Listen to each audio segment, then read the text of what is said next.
et bienvenue sur carnivore.tv. Il faut se le dire, depuis les années 1990, la technologie a grandement évolué.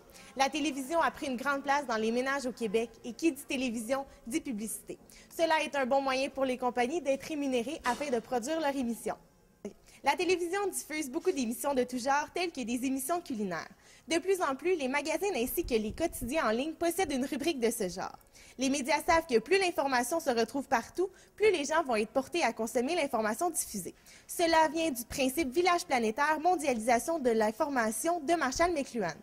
Notre reporter Sandrine Cazet se penche sur l'intérêt soudain des Québécois envers l'art culinaire dans les médias.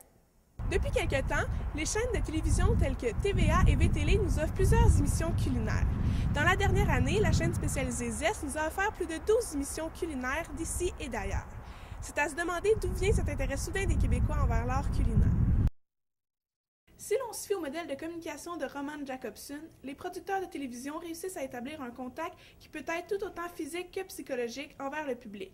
Et c'est ce qui rend ces émissions culinaires aussi populaires.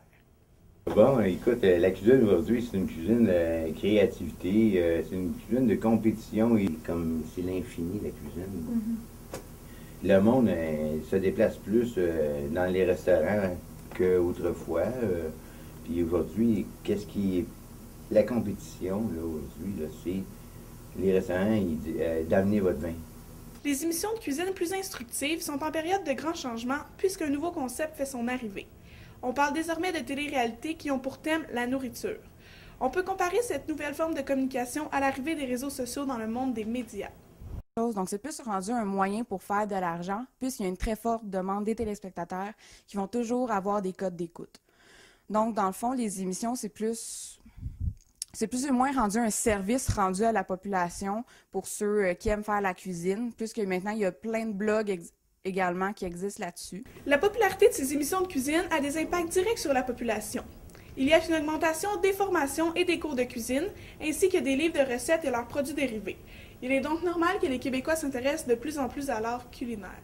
En fait, c'est un engouement qui date de facilement une dizaine d'années. De mémoire, je ne sais pas, là, mais à l'arrivée de Ricardo, on a réalisé que la cuisine, dans la tête des gens, était davantage un métier de communication, axé sur la communication. Étrangement, c'est pas le cas dans le réel sur le marché du travail. Les émissions de cuisine existent depuis 46 ans déjà. Par contre, c'est la première fois qu'elles connaissent un si grand essor. Non seulement les émissions de cuisine traditionnelles, mais aussi les téléréalités et les concours de cuisine, comme Les Chefs et un souper presque parfait.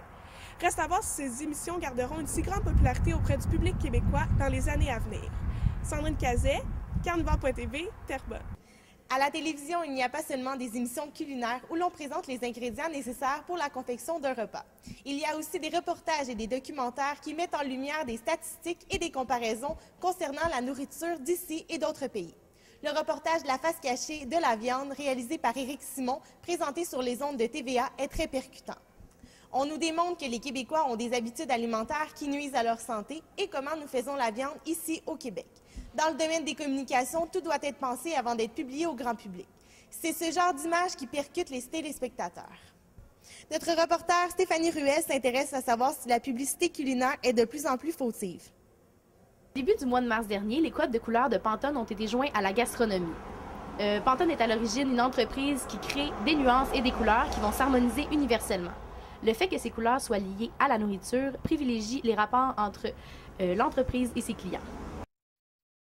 Les publicitaires choisissent les couleurs qui vont attirer le plus le public cible des compagnies. De cette façon, la nourriture est améliorée dans les publicités culinaires. C'est grâce au modèle EDA, principe de relations publiques, que les comportements des consommateurs est ciblé. Les publicitaires réussissent à attirer l'attention, créer l'intérêt, provoquer le désir et entraîner l'action à l'achat de ces produits. Les couleurs chaudes nous interpellent pas mal au niveau de l'appétit. Et les couleurs froides, comme le bleu, représentent pas mal la moisissure. Et le vert aussi peut représenter la fraîcheur. Sauf que c'est plutôt une couleur complémentaire qu'on ajoute à un plat pour faire la décoration un peu. Il n'y a pas que les couleurs qui font partie des stratégies de marketing. Il y a aussi les formes que les produits prennent ou encore la musique choisie pour la diffusion. Plusieurs techniques différentes sont utilisées afin de rendre les produits plus attirants. C'est le cas des musiques utilisées dans les publicités de McDonald's qui viennent jouer avec nos émotions. Ben dans le fond, ce qui est important en photographie culinaire, moi je dirais c'est la lumière. Dans le fond, c'est vraiment la lumière qui va sculpter l'aliment. Donc si c'est mal éclairé, on s'entend qu'on va... Tu sais, si c'est éclairé et que c'est mauve, on va se dire c'est pas très appétissant. Donc je crois que c'est vraiment la lumière. Puis sinon, quand c'est un montage, exemple, il y a un élément qui flotte dans les airs, ça c'est plus publicitaire. Donc ça se fait dans Photoshop dans le fond. Le fait que les aliments sont embellis a bel et bien un impact sur le public. Si pour certains, cela les incite à l'achat, pour d'autres, cela les incite davantage à se poser des questions. Ce questionnement est dû à la fausse publicité créée justement pour attirer l'attention. La curiosité des gens les amène d'une certaine manière à critiquer les médias. On est tous plus ou moins envieux de nature, donc on veut tous ressembler à l'autre qui est populaire. Les pires publicités, je dirais, c'est les publicités de bière. Donc c'est le party, ils sont tous beaux, ils sont tous jeunes, ils ont tous beaucoup de plaisir. Et ils jouent là-dessus. La musique, elle prend beaucoup de place, les couleurs, et on y va avec les émotions, et ça marche. Les produits doivent constamment se renouveler et cela implique de nombreux changements au niveau de la publicité. L'innovation est au rendez-vous dans cette société qui en demande toujours plus. Avec l'idée de la perfection qu'ont les gens, c'est difficile de croire qu'un jour la publicité ne sera pas faussée. Stéphanie Ruel, Carnivore.tv, Terrebonne. Finalement, ce n'est pas seulement dans les émissions de télévision ainsi que sur des articles sur le web que le domaine culinaire est exploité. Les jeux gastronomiques sont de plus en plus populaires sur le web. C'est pourquoi que les médias interactifs sont de plus en plus importants. Un nouveau programme de communication médias interactifs a été instauré à l'UQAM. On y recherche des étudiants créatifs, débrouillards et articulés pour être prêts à faire évoluer le monde des médias. Je vous donne un prochain rendez-vous sur carnivore.tv.